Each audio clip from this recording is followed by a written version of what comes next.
स्वार्थ यानी कि स्वयं का अर्थ। जो इंसान स्वयं का अर्थ जानना चाहता है, जो खुद को समझना चाहता है, क्या वो इंसान आपकी नज़र में गलत है? हम जब भी किसी को स्वार्थी कहते हैं तो उसका मतलब तो यही होता है कि वो आदमी स्वयं का अर्थ समझना चाहता है। तो फिर वो गलत कैसे हुआ? स्वार्थी शब्द दुनिया की नज़र में, समाज की नज़र में एक अलग ही नज़रिए से समझा जाता है। अक्सर हम अपने आसपास ऐसे बहुत से लोगों को देखते हैं जो स्वभाव से बहुत अच्छे प्रतीत होते हैं, यानी कि सब लोगों की मदद करते हैं, सबसे अच्छा व्यवहार रखते हैं। लेकिन इसके साथ हमने ये भी देखा होगा कि ऐसे लोग जो स्वभाव के अच्छे होते हैं, दूसरों की मदद करते हैं, वो दुखी भी ज़्यादा रहते हैं। और जो लोग स्वार्थी होते हैं वो फलते फूलते चले जाते हैं। तो ऐसे में परमात्मा की सत्ता पर उंगली उठाना निश्चित है। लेकिन अगर ये सत्य है तो हमें कौन सा मार्ग अपनाना चाहिए? क्या हम भी दूसरों के जैसे बन जाए? पता नहीं आप में से कितने लोग ये मानते हैं कि अच्छे लोग जीवन में बहुत दुखी रहते हैं, लेकिन इसके पीछे का सत्य क्या है? अगर हम इसके पीछे का सत्य नहीं जानेंगे, नहीं पहचानेंगे, तो कहीं ना कहीं हमारा अवचेतन मन भी बुराई की तरफ झुक जाएगा। इसलिए अपने मन में ऐसे विचार पनपने से पहले इस बात की पूरी सच्चाई, पूरा निष्कर्ष निकाल लें, ताकि भविष्य में आपको अपने अच्छे होने पर पछतावा ना हो, दुख ना हो। आज की जो बौद्ध कहानी मैं आपको सुनाने वाला हूँ, उसमें आपको ऐसे 5 तरीके पता चलेंगे जिसके माध्यम से अगर आप कर्म करते हैं तो आप अच्छे कर्म भी कर पाएंगे और दुखी भी नहीं होंगे। एक गांव में आनंद नाम का एक युवक रहता था। उसका भरा पूरा परिवार था। उसके 2 बच्चे थे, उसकी पत्नी थी, लेकिन उसके माता पिता इस दुनिया से चल बसे थे, इसलिए पूरे परिवार की जिम्मेदारी उसी के कंधों पर थी। बच्चे अपनी पढ़ाई करते थे और उसकी पत्नी अपने घर गृहस्थी के कामों के साथ गाय, भैंस, बकरी इत्यादि का दूध बेचकर अपना घर चलाती थी। और आनंद पहाड़ में पत्थर तोड़ने का काम करता था। बहुत ही मेहनत भरा काम था। पूरे दिन काम करता तो रात को थक कर घर पर वापस लौटता। लेकिन इतनी मेहनत करने के बाद भी अगर आनंद को गांव का कोई भी आदमी मदद के लिए बुलाता तो आनंद कभी भी मना नहीं करता था।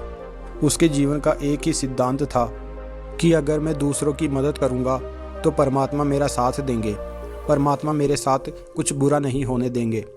आनंद अपने इस सिद्धांत का पालन बहुत ही कड़ाई के साथ करता था। वह इस सिद्धांत पर इतना विश्वास करता था कि अगर कोई बाहर का आदमी उससे मदद मांग ले तो वो अपने घर का काम भी अधूरा छोड़कर उस आदमी की मदद के लिए पहुंच जाता था, जिसकी वजह से उसकी पत्नी बहुत परेशान रहती थी। वो अक्सर आनंद को समझाने की कोशिश करती थी कि सबसे पहले अपना काम करो, अपने परिवार को देखो। 2 बच्चे हैं हमारे और फिर भी तुम दूसरों के काम करने में लगे रहते हो। अरे अपने घर को तो संभालो, अपना घर संभल नहीं रहा, दूसरों की मदद करने चले हैं। और जब ऐसी ऐसी बातें आनंद के कानों में पड़ती तो उसके हृदय में कांटा चुभने लगता था और उन दोनों में लड़ाई झगड़ा शुरू हो जाता था। अक्सर उनके लड़ाई झगड़े का यही सबसे बड़ा कारण होता था। लेकिन ना तो आनंद अपने आप को बदल पाया और ना ही उसकी पत्नी ने उसको समझाना कभी बंद किया। इसी वजह से आए दिन उनके घर में क्लेश होता रहता था। जहाँ तक उन गांव वालों की बात थी तो वो आनंद के स्वभाव को जानते थे और वो जानबूझकर जो काम आसान भी होता था, जो उनके सामर्थ्य में भी होता था, उस काम के लिए भी वो आनंद को ही बुलाते थे ताकि उन्हें कम मेहनत करनी पड़े। कहने का अर्थ ये कि गांव वाले आनंद की शिष्टाचार का फ़ायदा उठाते थे, लाभ उठाते थे और सब पीछे से उसका मजाक उड़ाते थे, उसे बेवकूफ़ कहते थे। ऐसे ही एक दिन आनंद की पत्नी बहुत ज़्यादा बीमार पड़ गई। आनंद से जो कुछ भी सेवा हो सकती थी उसने वो सब अपनी पत्नी के लिए किया। उसने गांव के वैद्य को बुलाकर अपनी पत्नी की जांच करवाई, लेकिन ये रोग उस वैद्य की पकड़ से बाहर था। इसलिए उस वैद्य ने कहा कि तुम अपनी पत्नी को नगर में जाकर किसी बड़े वैद्य को दिखाओ तो तुम्हारी पत्नी की जान बच सकती है। जल्द से जल्द नगर पहुंचने की व्यवस्था करो, नहीं तो तुम्हारी पत्नी के प्राण संकट में हो जाएंगे। ये सुनकर आनंद के पैरों तले जमीन फिसल गई। उसने ये नहीं सोचा था कि उसकी पत्नी के प्राण संकट में हैं। वो सोच रहा था कि कोई साधारण सा रोग होगा जिसका इलाज हो जाएगा। लेकिन जब उसने वैद्य की यही बात सुनी तो वो घबरा गया। अब पत्नी को नगर तक कैसे लेकर जाए, क्योंकि उसके पास इतना धन नहीं था कि वो अपनी पत्नी के लिए एक घोड़ा गाड़ी करके उसमें अपनी पत्नी को लिटाकर नगर में ले जा सके। उसकी पत्नी की हालत बिल्कुल चलने की भी नहीं थी, इसलिए उसे नगर पहुंचाने के लिए किसी घोड़ा गाड़ी की ज़रूरत थी। संयोग से उसके पड़ोसी धम्मू के पास एक घोड़ा गाड़ी थी। वो अक्सर व्यापार के लिए अपनी घोड़ा गाड़ी नगर में लेकर जाया करता था। इसलिए आनंद के मन में विचार आया कि मैं धम्मू की घोड़ा गाड़ी ले सकता हूँ। मैं धम्मू की इतनी मदद करता हूँ, कभी उसके काम को नहीं टालता, तो वो मेरे काम को कभी मना ही नहीं कर सकता। और यही सोचकर वो घोड़ा गाड़ी लेने के लिए धम्मू के पास पहुँच जाता है। लेकिन धम्मू बहुत ही चालाक इंसान था।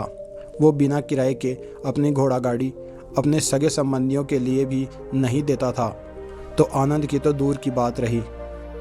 जब आनंद ने उससे घोड़ा गाड़ी के बारे में पूछा तो उसने यह कहकर उसका ये काम टाल दिया कि मेरे घोड़े बहुत ज़्यादा बीमार है, शायद वो बच भी नहीं पाएंगे। 5 दिनों से वो कुछ नहीं खा रहे, तो ऐसे में बेचारा घोड़ा गाड़ी लेकर कहाँ नगर तक पहुँच पाएगा। हाँ, अगर तुम कुछ धन की व्यवस्था कर सकते हो तो मैं अपने एक मित्र की घोड़ा गाड़ी तुम्हारे लिए मंगवा सकता हूँ। ये सुनकर आनंद परेशान और चिंतित हो गया, क्योंकि उसके पास धन तो था ही नहीं। इसका मतलब उसकी पत्नी बड़े नगर में वैद्य के पास इलाज के लिए पहुँच ही नहीं पाएगी। उलझन भरे हुए विचार लिए हुए जब आनंद वापस आ रहा था तो उसने एक दिल दहलाने देने वाला दृश्य देखा। उसने देखा कि धम्मू के घोड़े, जो धम्मू के अनुसार बीमार थे, कुछ खा भी नहीं रहे थे, वही घोड़े गांव का ही एक युवक उसकी बाड़ से खोलकर बाहर ला रहा था और गाड़ी में उसको जोत रहा था। ये देखकर पहले तो आनंद को कुछ समझ में नहीं आया। उसके बाद जब आनंद ने उस युवक से पूछा तो उसने बताया कि धम्मू ने ये घोड़ा गाड़ी उसे किराए पर दी है। यह सुनकर आनंद का दिल टूट गया। उसने कभी सपने में भी नहीं सोचा था कि उसका सबसे अच्छा मित्र धम्मू उसके साथ ऐसा कर सकता है। हालांकि ये इस बात पर दुखी होने का वक्त नहीं था, इसलिए आनंद वहाँ से जल्दी लौट जाता है और गांव के ही एक सेठ के पास जाकर कुछ धन उधार लेकर धम्मू को दे देता है। धम्मू अपने मित्र की घोड़ा गाड़ी मंगवा देता है, जिसके बाद वो अपनी पत्नी को वैद्य के पास नगर में ले जाता है। जब उसकी पत्नी का इलाज चल रहा था तो आनंद यही सोच रहा था कि एक वो दिन था जब धम्मू की बेटी बीमार हो गई थी और धम्मू यहाँ पर नहीं था, तो मैं पूरी रात वैद्य जी के पास उसके लिए बैठा रहा था, उसकी देखरेख की थी, उसकी सेवा की थी।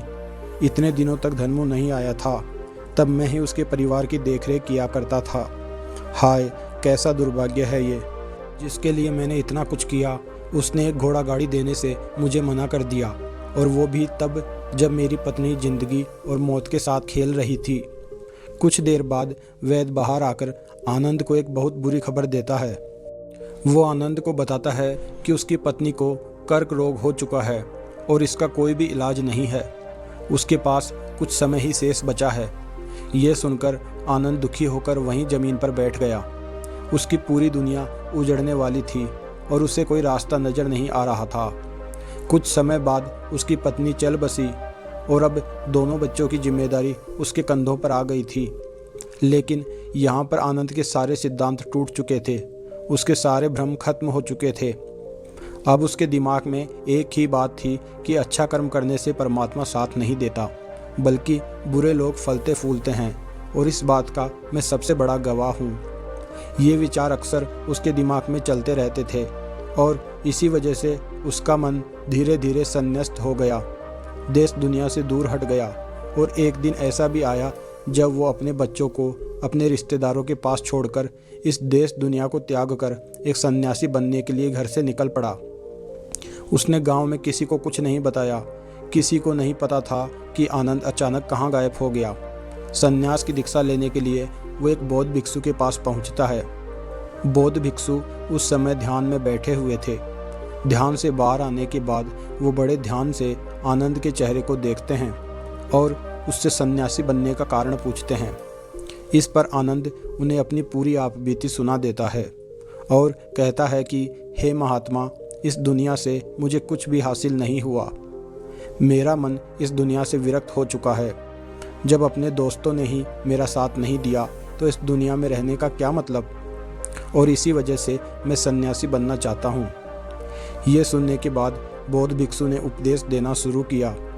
उन्होंने कहा कि याद रखना बेटा, जीवन से विरक्त होकर सन्यासी बनना तुम्हें परम सुख तक कभी नहीं पहुंचा सकता, परमानंद तक कभी नहीं पहुंचा सकता। तुम दुनिया से अपने मन पर एक बोझ लेकर विरक्त हुए हो। तुम दुनिया से परमात्मा की खोज करने के लिए विरक्त नहीं हुए हो। इस भ्रम में कभी मत रहना कि तुम संसार से विरक्त हुए हो, क्योंकि संसार ने तुम्हें धोखा दिया, ऐसा तुम्हें लगता है। इसलिए तुम परमात्मा पे कभी विश्वास नहीं कर पाओगे और ना ही उन पर अपनी पूर्ण आस्था बना पाओगे। इसलिए सन्यासी होने का भी तुम पूरा लाभ कभी नहीं उठा पाओगे। सन्यासी होने का लाभ तब मिलता है जब हमारी प्रभु में, परमेश्वर में, परमात्मा में पूर्ण आस्था बन जाती है। मैं तुमसे पूछता हूँ, क्या तुम्हारी आस्था परमात्मा में है? यह सुनकर आनंद कहता है कि हे महात्मा, मैं तो दुनिया देख कर आया हूँ कि जो बुरे कर्म करता है वो ही फलता फूलता है, और जो अच्छा काम करता है उसे कुछ भी नहीं मिलता। परमात्मा उसे दुख ही दुख देता है। इसलिए मैं परमात्मा पर अपनी पूर्ण आस्था कैसे बना सकता हूँ? यह सुनकर उस बौद्ध भिक्षु ने कहा कि यही तो मैं तुम्हें समझाना चाहता हूँ कि तुम पूरी ऊर्जा अपनी सन्यासी जीवन में लगाओ, और उसके बाद भी तुम्हें फल प्राप्त ना हो तो तुम्हें कैसा लगेगा। इसलिए किसी की भी मदद करने के लिए मैं 5 सिद्धांत तुम्हें बताता हूँ। ये 5 सिद्धांत समझकर संसार में वापस लौट जाओ और संसार में एक ग्रस्त जीवन जियो। उसके बाद ही सन्यासी जीवन का उदय होता है। जब हम अपने ग्रस्त जीवन को पूर्ण रूप से समझ लेते हैं और अपनी जिम्मेदारियों का निर्वाह कर देते हैं। यह कहकर बौद्ध भिक्षु ने कहना शुरू किया कि जब भी तुम किसी की सहायता करते हो, किसी की मदद करते हो, तो उसमें सबसे पहला सिद्धांत जो ध्यान में रखने का होता है वो होता है कि किसी की मदद करते वक्त या किसी की सहायता करते वक्त कभी भी उससे उम्मीद मत रखना। ये मत सोचना कि आज मैंने इसकी सहायता कर दी, मदद कर दी, तो कल बदले में ये भी मेरी सहायता करेगा, मेरी मदद करेगा। अगर तुम ऐसा सोचोगे तो तुम्हें जीवन में दुखों का सामना करना ही पड़ेगा, क्योंकि एक नहीं तो दूसरा, या दूसरा नहीं तो तीसरा, कोई ना कोई तुम्हारी उम्मीद जरूर तोड़ेगा। और वास्तविकता में वो मदद या वो सहायता नहीं होती है, वो हमारे लालच का ही एक रूप होता है। हम उसकी सहायता या मदद निर्भर तरीके से नहीं कर रहे हैं। हमारे मन में लालच का भाव है, हमारे मन में बदले का भाव है।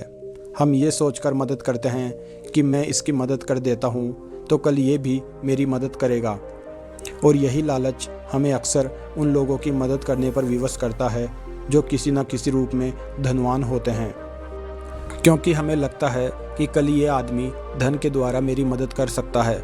और इसलिए जिस इंसान को वास्तविकता में मदद की आवश्यकता है, हो सकता है वो गरीब हो, लेकिन हमारा मन अपने लालच के वशीभूत होकर उसकी मदद कभी नहीं करेगा। इसीलिए किसी की मदद और किसी की सहायता करने के अपने विचार को विस्तार दो। केवल एक प्रकार के वर्ग के लिए अपनी सहायता या अपनी मदद पेश करना उन सबके लिए समान होनी चाहिए। जरा सोचो, एक तरफ तुम्हारा मित्र हो जिसके पास धन है, संपदा है, और दूसरी तरह कोई गरीब औरत हो जो भूखी बैठी हुई है। तुम्हारा दोस्त तुमसे कहता है कि यार आज तो खाने के लिए अच्छे पकवान मंगवा लो बाजार से, और दूसरी तरफ वो औरत तुमसे 2 सूखी रोटी मांग रही है, तो तुम किसकी मदद करोगे? कौन मदद का हकदार सबसे पहले है? सबसे पहले हमारा कर्तव्य बनता है कि उस औरत की भूख मिटाए, लेकिन अक्सर इंसान ऐसे नहीं सोचता। वो अपने दोस्त को तो खिला देगा, उसको तो बाजार से बहुत महंगी वस्तु मंगा के दे देगा, लेकिन किसी गरीब को उसकी भूख मिटाने के लिए पैसा या धन नहीं देगा। दूसरी बात जो ख्याल में रखने की है वो यह कि सहायता करते वक्त हमारा लालच कभी भी उसके साथ नहीं जुड़ना चाहिए। हम जब भी किसी की मदद करते हैं तो हमारा लालच और हमारा स्वार्थ उसके साथ जुड़ा होता है, और हम अपनी भविष्य की योजना तैयार करके उस आदमी की मदद करते हैं। हम ये सोचते हैं कि अगर मैं इसका ये काम करूँगा तो भविष्य में ये आदमी मेरा वो काम पूरा कर देगा, और वो सहायता, वो मदद बिल्कुल भी परमात्मा के द्वार को नहीं खटकाती, क्योंकि वो लालच है। जाहिर है आप अपने आप को धोखा देने के लिए अपने लालच को एक सहायता, एक मदद का रूप दे रहे हैं। तीसरी बात जो ख्याल रखने की है वो ये है कि अपने सामर्थ्य के हिसाब से दूसरों की मदद करो। कभी भी एक ग्रस्त आदमी को किसी की इतनी सहायता नहीं करनी चाहिए जिससे कि उसका परिवार और उसके बच्चे कष्ट में जीवन बिताए। सबसे पहला फर्ज हमारा होता है अपने परिवार को सुखी रखना, उनकी ज़रूरतें पूरी करना, और उसके बाद दूसरों की मदद करना आता है। लेकिन कुछ लोग दूसरों की मदद पहले करते हैं और अपने परिवार को तवज्जो कम देते हैं, जिससे कि परिवार में लड़ाई झगड़े आए दिन पनपते रहते हैं। और ये सब हम समाज में देखते रहते हैं अपने आसपास। अगली बात जो ख्याल में रखने की होती है वो ये कि अपना कर्म, अपनी जिम्मेदारियां पहले निभानी होती है। हम अपना कर्म, अपना काम छोड़कर पहले दूसरों की मदद करने के लिए चले जाते हैं, और जब दूसरा बदले में हमारी मदद नहीं करता तो हमारा दिल दुखी हो जाता है। हम सोचते हैं कि मैंने तो अपना काम छोड़कर उस आदमी की मदद की थी और वो आदमी मेरी मदद ही नहीं कर रहा है। इसलिए अपना कर्म सर्वोपरि, अपना कर्म सबसे ऊपर, क्योंकि वही काम करने के लिए इस दुनिया में हमारा जन्म हुआ है। और सबसे आखिर में जो बात समझने की है वो ये कि परमात्मा की मर्जी से ही सब कुछ होता है। हमारा कर्तव्य है अपने कर्म को करते जाना। करनी धरनी तो ऊपर वाले के हाथ में है, इसलिए जो कुछ भी होता है सब ऊपर वाले पर छोड़ दो। अगर तुम्हें कोई धोखा भी देता है तो ये समझ के चलो कि वो सब ऊपर वाले की करनी होती है। आप ये मान के चलो कि मैं करता नहीं हूँ, मैं तो एक माध्यम हूँ, करवाने वाला तो वो है, उसके सामने किसकी मर्जी चली। जब ये आस्था, ये विश्वास हमारे मन में पनपने लगता है तो हमारी सारी शिकायतें दूर हो जाती है, क्योंकि इस दुनिया में जो भी होता है अच्छे के लिए होता है, जो भी हो रहा है अच्छे के लिए हो रहा है, और जो भी होगा अच्छा ही होगा। चाहे हमारी बुद्धि आज वर्तमान में इस सिद्धांत को ना समझ पाए, लेकिन जीवन में कभी ना कभी किसी न किसी मोड़ पर आपको ज़रूर ये एहसास होगा कि जो हुआ था वो अच्छे के लिए ही हुआ था। इसलिए सारी शिकायतें दूर कर दो और बस अपना कर्म करते जाओ, और उसके बाद ही सन्यासी जीवन की नींव होती है। इसके बाद बौद्ध भिक्षु ने आनंद को कहा कि वापस अपने गांव लौट जाओ, अपनी बेटियों को वापस लेकर जाओ, उन्हें पालो पोसो, अपने बच्चों को वापस लेकर आओ, दूसरी शादी कर लो, लेकिन बच्चों का पालन पोषण अच्छे तरीके से करो। ये सुनकर आनंद अपने बच्चों के साथ अपने गांव में वापस लौट आता है। गांव में किसी को खबर नहीं थी कि आनंद कहाँ पर गया हुआ था और वो क्या ज्ञान लेकर वापस लौटा है। लेकिन अगले दिन सुबह सुबह गांव वालों ने आनंद के चेहरे पे एक असीम शांति और खुशी देखी। दोस्तों, अगर आपको कहानी अच्छी लगी तो कमेंट में नमो बुद्धाय लिखना मत भूलिएगा।